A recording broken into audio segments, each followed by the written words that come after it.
So, you want to describe what breadfruit's like for people? Because there will be people who hear this who have never had breadfruit, maybe never seen breadfruit. I never understood such a fruit existed. Until I came here. It's called breadfruit because a lot of people, when they prepare this particular food, even though it's a fruit growing on a tree, they'll prepare it, cook it in such a way that it looks and tastes a lot like sliced bread. Yeah. And it's very in that filling. way, it can be a staple of food at every meal. Yeah. When I was hanging out with y'all in the valley, on and off over the year, I think I picked up like at least 6 different ways to cook and prepare breadfruit. 6 different ways. One of them was raw, via the Mashable. Yeah. The second was, of course, fry it. Yeah. Another way we didn't do this, but I thought about it. We could bread it, flour, egg it, and deep fry it. For you vegans, we could substitute eggs for egg substitute, I gotta pick that up at Abundant Life. I meant to do that today. And it's the food of the kings and queens, no? Oh, yeah. Rich in minerals and nutrition. Good carbs. Yeah. But today, for some reason, it feels like on the island, it's like considered a peasant food. I don't know. Maybe I don't that's think ill so. of me. I don't. But I don't Some see it. people might. I don't see it. Yeah. I don't see it out here. I don't think. I just don't see it very much in general. Actually, people don't buy it as much as they used to. Maybe. I don't think it's peasant food though. I don't either, but that's also what I've just heard from people, because I do landscaping sometimes out here. And like people have breadfruit, I'm like, hey, can I get some? They're like, yeah, just get it, whatever. Well, let's be honest. Are these rich people? Well, now we have to ask the question, what is rich? Okay. food Are these is people? rich. Are these people that are? Because there is, nothing wrong with rich people. I have rich friends. There's I wonderful love rich them, people, especially when they give me for their money. For some, exactly. But for someone saying, "Hey, breadfruit is a peasant's food," that strikes me as something that is a shallow sentiment. Breadfruit's an incredibly versatile food, but if you're doing landscape, usually people who can afford hiring somebody for a landscaper again and again and again, and they have their own piece of property here. They're coming from another state and they are retiring here. That's the pattern. It's not always true, but that tends to be the case. So that's why I asked that question. Maybe that's a little bit jumping the gun though. Well, these people are well off. I think where they're coming from, and by they, I mean, I've worked on properties of older Caucasian males from mainland who have oceanfront properties. When I was working with Jason Fox's Vetiver Farm, a wonderful sustainable business operation that does not only protect erosion control, does not protect the homes on the coast, but it also bioremediates.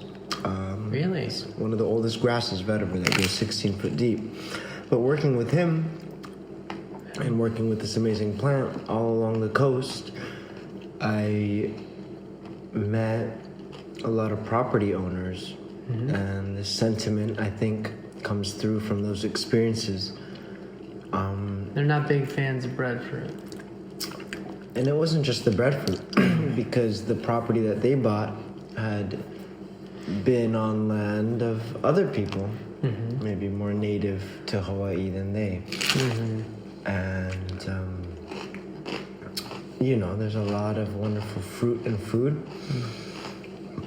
But the Western palate is not the same as the Hawaiian palate. No, sir. So I think that's where that sentiment comes in, and that it's peasant food. But that's just one interpretation. Yeah. But that's kind of what I felt working on different properties out here. Was that your word, or did they actually use the word peasant? They use the word peasant. Ouch.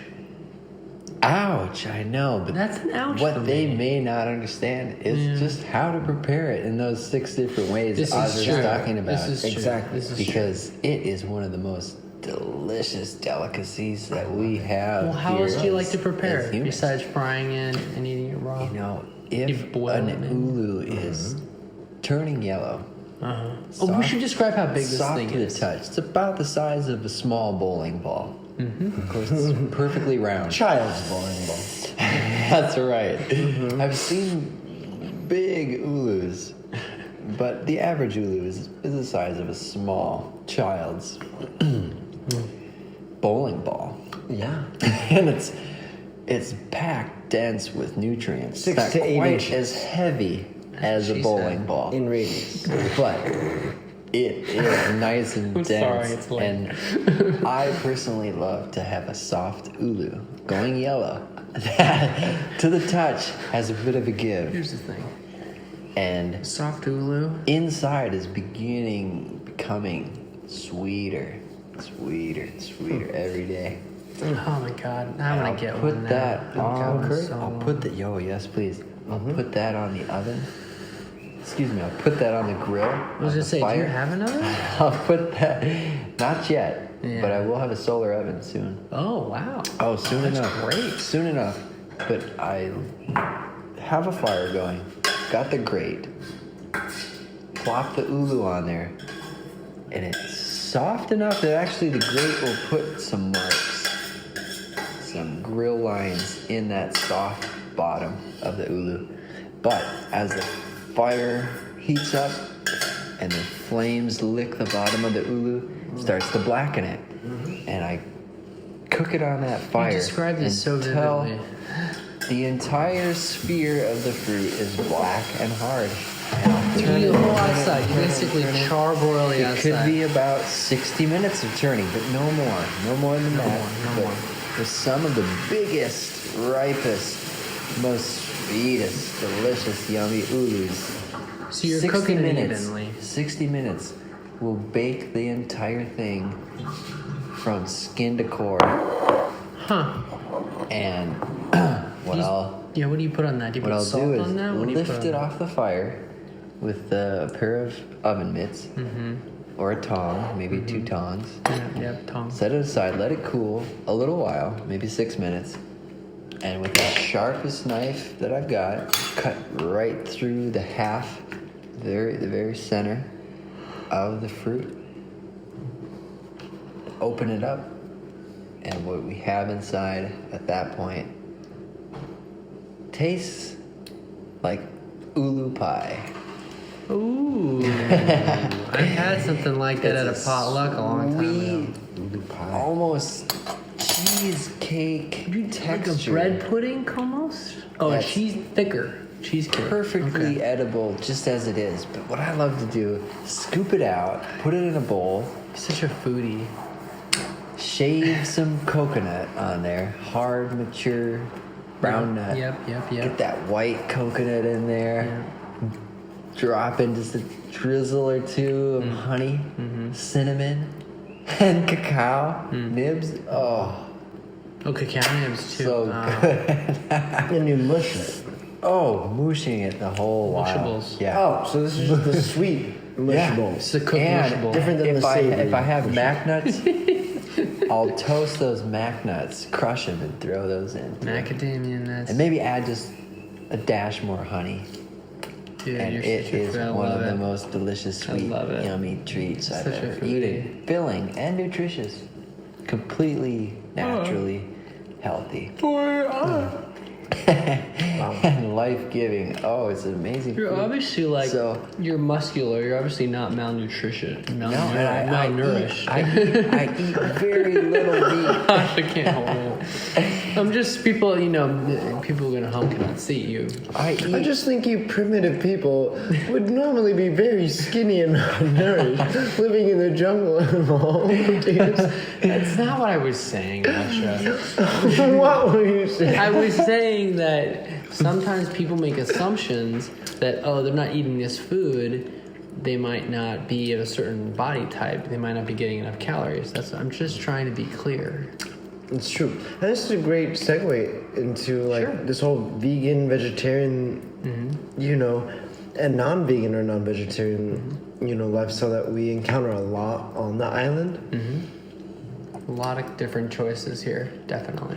And it's fascinating when, we take somebody like my bro Matthias, like being in the valley for so long, and you're living in one of the most oldest permaculture sites in the world. Yeah. And this, for me, supersedes any of these young terms like vegan or vegetarian, because it's a full Sustainable. cyclical, sustainable system. Well, here's the Closed question. loop. How do you define permaculture for people who may not have heard that term before? Perma, meaning forever, eternal. Culture, meaning like a group of organisms that cohesively, symbiotically exist. And so that's an eternal place, almost like the Garden of eating Eden. this tonight too? Dude, yeah. Yeah, fuck yeah. We don't break bread and not eat I it. am like a small boy loose in the candy store right now. No, it's beautiful. A beautiful sentiment. And permaculture is that. And what I mean when I talk about Waipio in my, limited realm, having only been there maybe like 7-8 times, It's more than a lot of people. is that I see that. I take that history into account, and I see it when I walk through the jungle on the King's Trail. And there's fruit and food everywhere, more than hands can grab, more than horses can eat. And it needs great stewards like my bro Matthias, because without it, there would just be a lot of rot.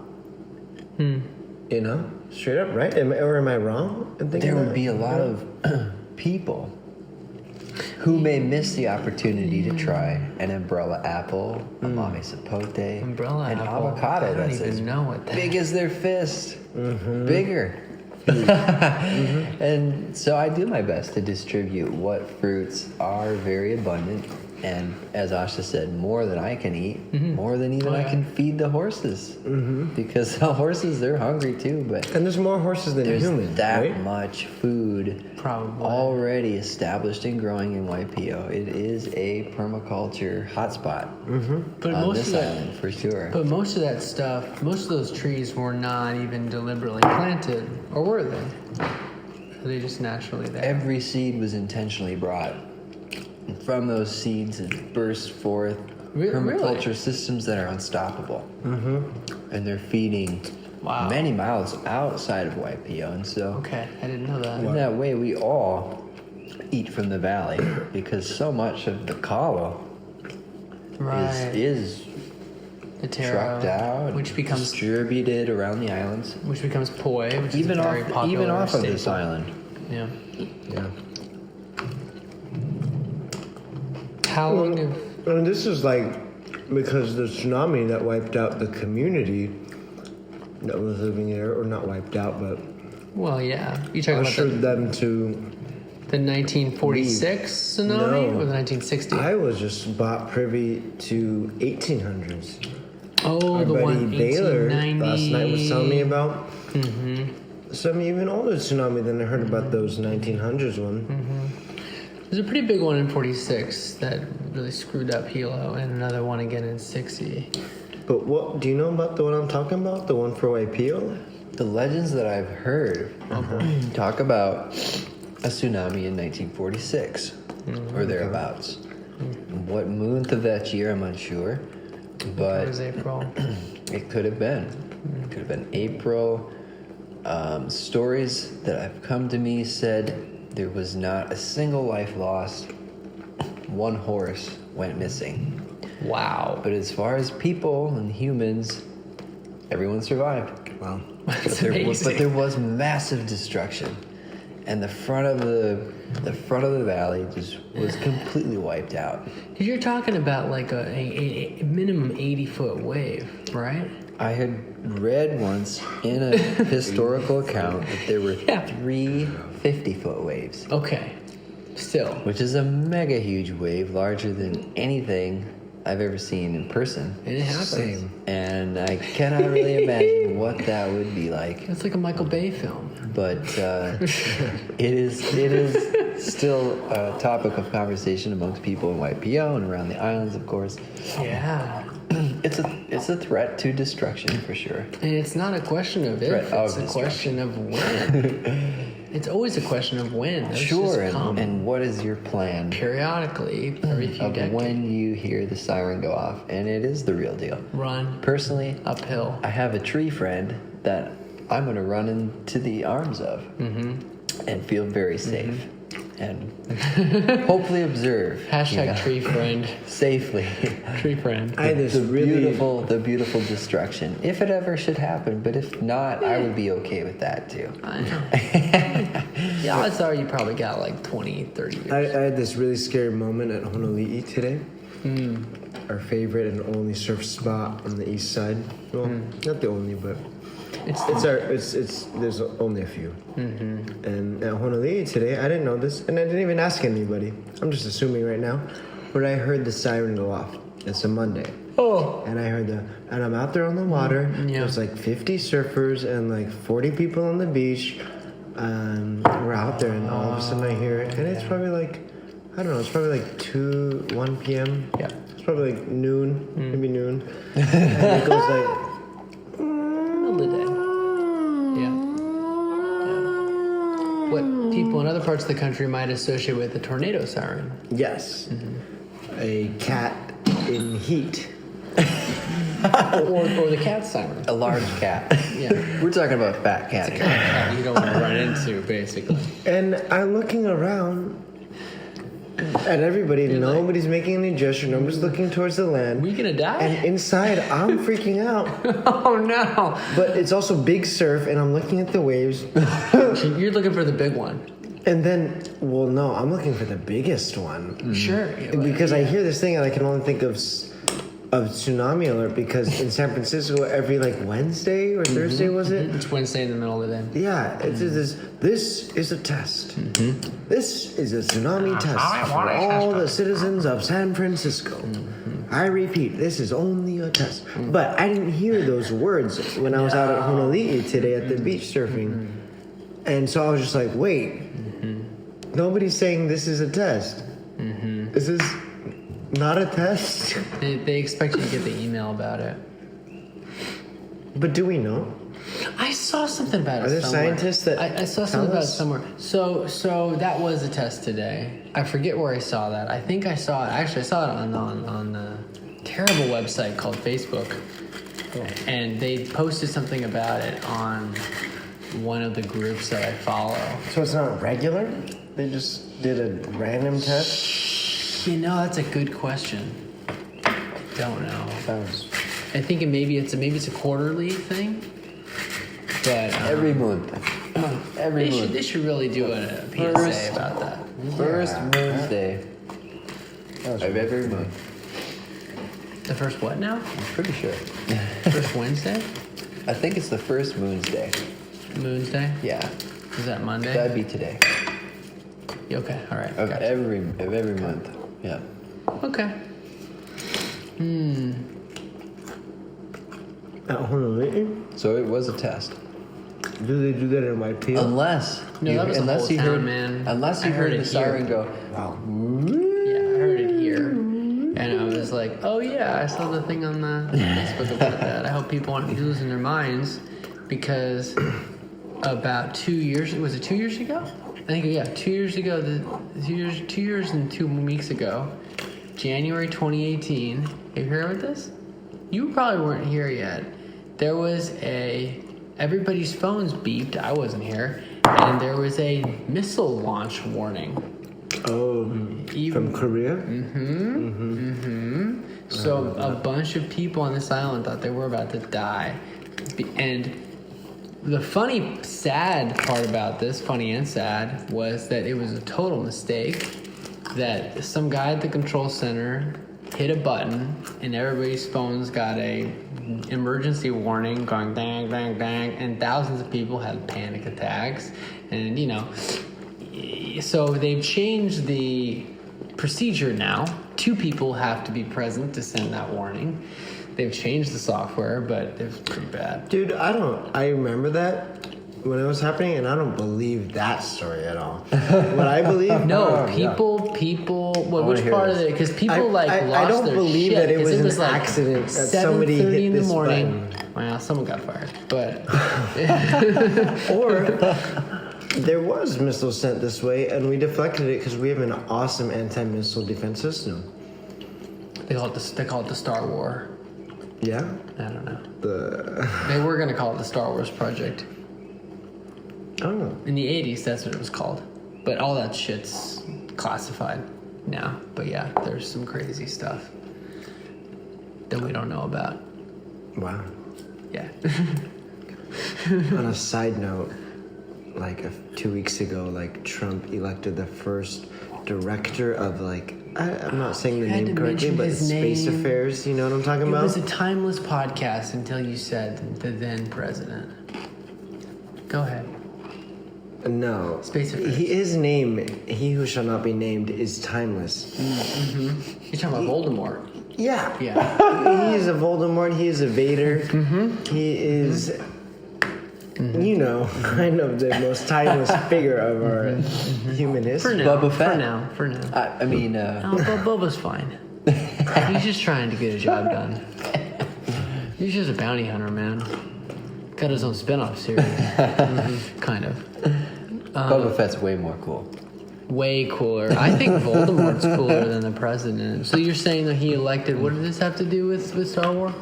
He elected a new defense person. Officially elected a new, well, he created a new branch within like the U.S. defense system Oh, that's for all. space, intergalactic affairs. Oh, I did hear about No, this. I'm talking a about- little bit. There's like a guy in a committee that are in charge of defense from From the entities UFOs? outside of From planet the, Earth. From the UFOs. I don't think it was specifically for UFOs. I think it was just like defense Was in this general. guy's last name Sokolos? Han Solo. No, never mind. So the Greek, there might be a Greek guy. I'm not sure, but that's also another Graham reality Hancock. going on. Is his name Graham Hancock? No, Graham Hancock is. He's not on the dark side. Graham Hancock's on the light side of extraterrestrialism. He's trying, yeah. Graham Hancock is working with NASA to build an electromagnetic defense system to deflect meteorites for the time that's coming when we enter the Perseid meteor shower once again every 12,600 years. And Oh, you were him- telling me about that a little while Yeah, ago. him amongst other French scientists. They're But working then we on already that. get the Perseid meteor shower every August. Isn't that why we get it? Because we're in that cloud?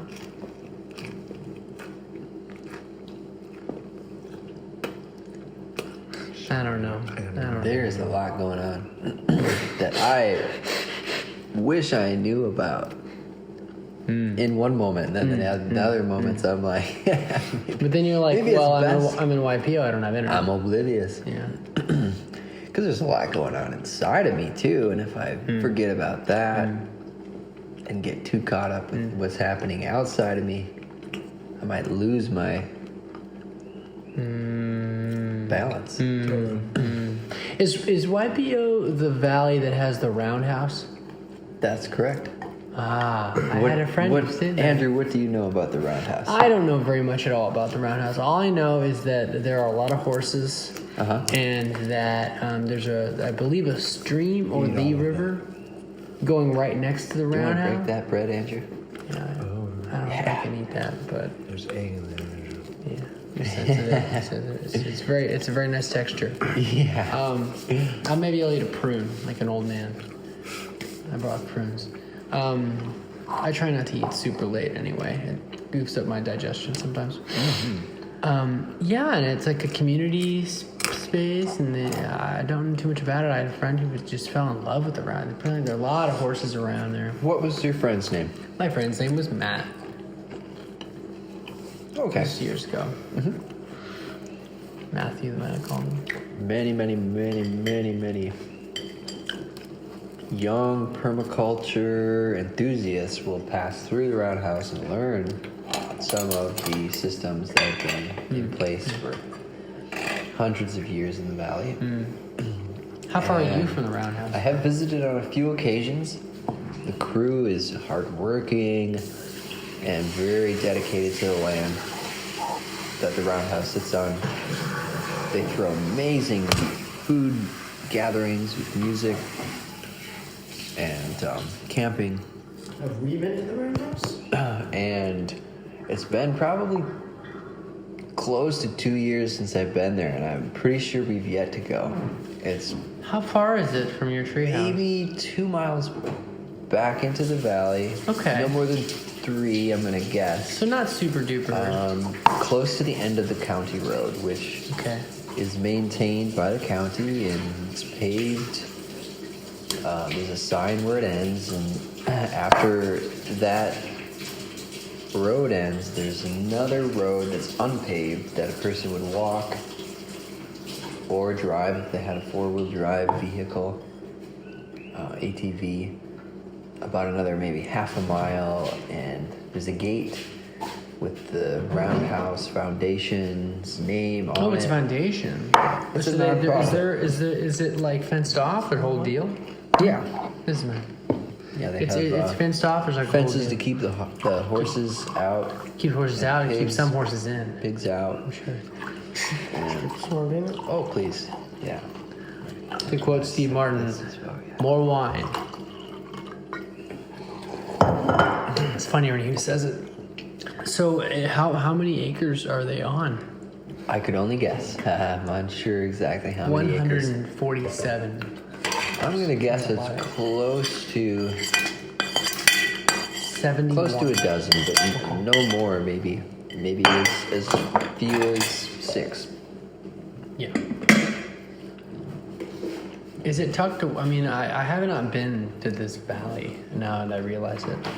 It's kind of embarrassing because if you're going, I mean, I hitchhiked up to the town Honoka'a, little town right off the main highway. But if you keep going, you end up at, and I realize this looking at the map, you end up at the entrance of the valley. If I just like let my ride keep going, Yes. you just, Honoka'a is like the entrance to It is. YPO. Oh, it is. Always, yeah. And then you get down to the entrance. But that's a heck of a hike. Like, how much is that from like the main to what's closer, the beach or where you live from the entrance hike? Do you have to cross the beach to get to where you live? The beach is much closer. Okay. But that being said, if a person does have access through the center of the valley by way of permission from those who own property in the middle, it could be, almost as close But is that as the beach. is that the Penn family that created that road that has access to that? There Oh, are it's a secret road. several families, Oh, And- alongside the JB Penn family. and I believe that the Penn family has land right on the King's Trail. Wow. And so there is a way to cross on the side of that property, and then there are several other properties that a person, if they're going to walk through those, really is best off to have permission from the property owners. And so I cross at the beach almost exclusively, unless I have a guide with me who has permission. I've yet to receive permission from all the properties myself. How long have you been there now? About 3 years. Living in YPO, but I lived takes a in the while. valleys about 5 now, almost 6 years. In the valleys. Were you at a different valley before? I was living between YPO and Waimanu for about 2 On the years. ridge? On and off. And what do you mean High up- between? high up on what's called the Mulibai, which is a section of the Kohala Mountains. Huh. The wilderness reserve that is the Kohala Mountain Wilderness Mulibai. Reserve has sections, and the Mulibai section rests between YPO and Waimanu, and it's What brought high you there, dude? plateau. The birth of my son. But what brought you to that whole valley in the first place, from wherever the hell you come a from? good- My question. son's mother. But where'd you meet her? And the two of us, we met in Kapoho at an eco-village. Oh boy, I wonder which one. And it was romantic. Yeah, Aw. it was romance, love at first sight. What brought you to the island? And we were That brought you to Kapoho. side by side, Right. exploring the valleys together when I first arrived. And it It was just like instant was connection. magic. Oh, yeah. Wow. It's special. But what brought you to the island and then to Kapoho? You know, I feel like it is and has been a journey to answer the call of the waters of these islands. The warm waters that surround the islands and the cool springs that come from her mountains. But what? Did you just open up a travel magazine, or did you meet somebody, or was there a special It was- deal I like on hearing the Asha air interview. flight? In I like hearing Asha every interview. way it could possibly be. How'd you get here, dude? And I cannot explain even exactly All right, here's why and how. yeah. Here's I've the come one. to find myself next to a valley spring, drinking the water as a devotee almost to what is an oracle. It's a place and a space I even will go to receive not just hydration, but answers to questions. Have you guys seen Mulan? Absolutely. Oh, yeah. Absolutely. Okay, so Andrew, One of my when you go favorite down movies. there, every time I bathe in this most beautiful sacred spring, where I also collect water from separately, there's a spout that flows out and over into a wonderful pond. And I collect water from the spout, that flows out and over and then down into a pond. But there's also really calm, easy bathing that happens. And it just makes me think of Mulan every damn time. Being connected with I feel that. like Mulan when I let my long ass straight black hair down and my naked ass body dips into there, and I'm looking. You kind and of like I'm a boy looking Mulan. at all Mulan is so the hot. patties in the valley, and I'm looking at those two waterfalls up there. What are those names, Mathias? Those Maka'aloa and Hi'ilave. He Love is the higher one. Doesn't Brother Is have a song? He love it. How does that go? He love it. Oh, it's like the last line of one of the songs. I forget which song. It's just in my head somewhere though. Okay. To think about it. Brother Is made it down and up and up. I don't know. The ridge. I don't know, 'Cause man. The trek down and out of the valley is for stronger people, generally speaking. Yeah. It's Well. it's a good incline. If you don't get hitch a ride, you got, man. I've seen people struggle. I've seen couples probably on the verge of breaking up about challenging themselves to go down and in. I've I've seen it. almost died myself. It's a steep, That's a nice place to strenuous, break. long I think ravine. twice. It's a nice place to break Yeah, up. just walking down and up. It's so Oh challenging for those that are not Threads. prepared, fitness wise. Huh. Yeah. Andrew, have you gone down and up like No. that hill before? Oh, you've never been. No, I don't think so. Okay, well, I've just been Pololu. it's steep. Pololu it's a steep is ravine. Pololu is Almost- relatively it's almost- steep, but it sounds almost twice the effort of Pololu. Almost. okay. All right. Maybe Okay. not All right. quite Well, no, twice. Pololu is not bad at all. Yeah. The challenge Pololu is with pretty Waipio chill, yeah.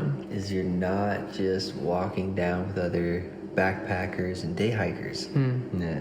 You're sharing the road with two-way traffic. Oh, two-way traffic on a one-way fucking busy Sounds like Hawaii. cutbacks. On a busy Sunday. The hardest can be cutbacks. downright terrifying. Oh, it's switchbacks. There's a bunch of switchbacks. Oh yeah, probably. switchbacks. The hardest switchbacks I've ever seen. Just it's literally like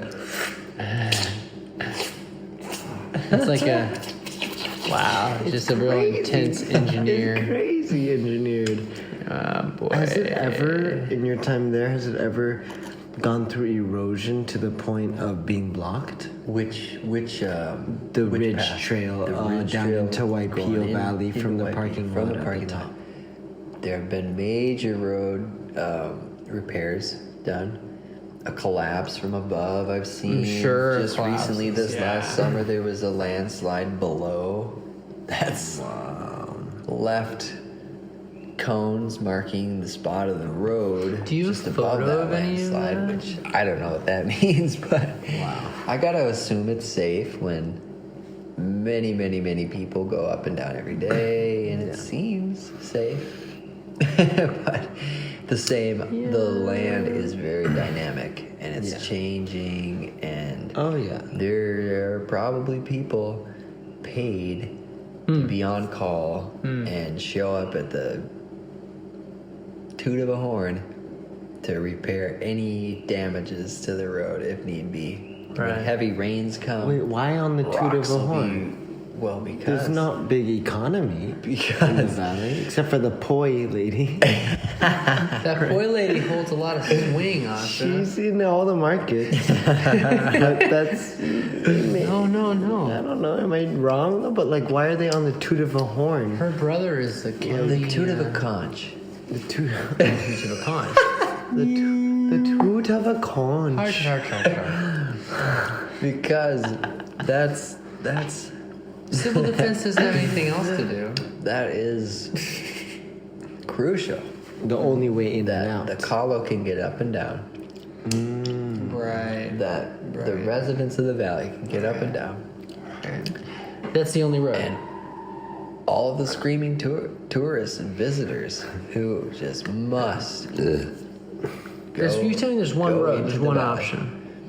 And to come back out, You're telling me there's only one there's road? really only one way Oh, to boy. get back Unless you have access to that private to the road. lookout. he was talking Right. about. Which To the is lookout. right. Yeah. And there are other, of course, exits from Waipio. I know of only one other, and that would lead a person to the next valley to the north, Waimane. Oh, you can? Is that a coastal road? Or is that literally up the ridge? It's a trail. Oh, okay. So it goes to the next valley, and it's foot traffic only. Right, It's wow. maintained by helicopters and ground crews. Whoa. And some people have told me that they're building a trail north of Waimanu to connect Waimanu to the next several valleys. I don't know if it's true or not. That'd be I great. haven't any Is there hard not a trail already? evidence to confirm that. There's but no I've trail heard that connects all the rumors valleys? of a trail that's being built, Mm-hmm. or maybe more appropriately said, reopened. Because I feel like there probably was a right. day and age where Time was. many people walked the valley chain, or at least some of it past For sure. Waimanu. For sure. I know that it is sure. extremely challenging feat for anybody today. I mean, when to we attempt consider without the a trail. population that was in Waipio, which, I don't know, stories I've heard range from like, I don't know, 30 to 50,000? Am I wrong? I've Right? heard 60, I've heard 10. 30,000 So people in Waipio? there's a range. In the valley? People estimate that in the peak of its Before Captain Cook made everybody cough and human die? occupation, there were about 10 to 60,000 people living there together, sharing that small valley, right? But then, of course, they're all sharing all of the valleys because each valley is fairly accessible by boat. Oh, yeah. So that's what I'm getting to, too, is that like, okay, so even on a micro, or on Big Island, micro that to Waipio, Right. on a more macro level, I was told in even ancient history from the early 1800s that people had like somehow like gourds around their neck that were fastened that were very difficult to remove. Like somehow gourds were attached to their body, and that was the mark. And they were also tattooed. That was the mark, and I forget the Hawaiian word, but these were bad people It was a word for bad people. And these bad people were sent to Big Island. And so the story goes that Big Island was spawned from a kind of Like Australia. a forced, yeah. What's the word for that? It's not an exodus, but it's more like a forced. You're It's not a mutiny. Like but an it's exiled it's person? like an exile, yeah. I don't know what else I would say. I mean, I think of it because I'm terrible and watch reality TV. I just think of Exile Island on Survivor, Something like that. where it's like you're kind of voted out. You're at Exile Island, and maybe you can get back in the game. But I also think of Australia, which is as we know from Princess Bride, is entirely people with criminals. Yes. Criminals are used to not having people trust them. Yes.